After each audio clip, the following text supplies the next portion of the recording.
আমাদের কাছে মাইক্রোল্যাব বক্সটি নিয়ে আসে। তো এই বক্সটির ছিল LM324N, ফিল্টারিং আইসিটি নষ্ট ছিল।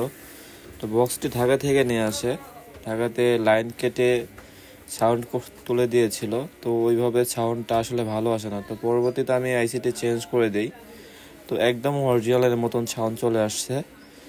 তো যাদের মাইক্রোল্যাব বক্স বা অন্যান্য সাউন্ড বক্সে যদি কোনো সমস্যা হয়ে থাকে আমাদের কাছে নিয়ে আসবেন, আমরা ইনশাল্লাহ ঠিক করে দেওয়ার চেষ্টা করব।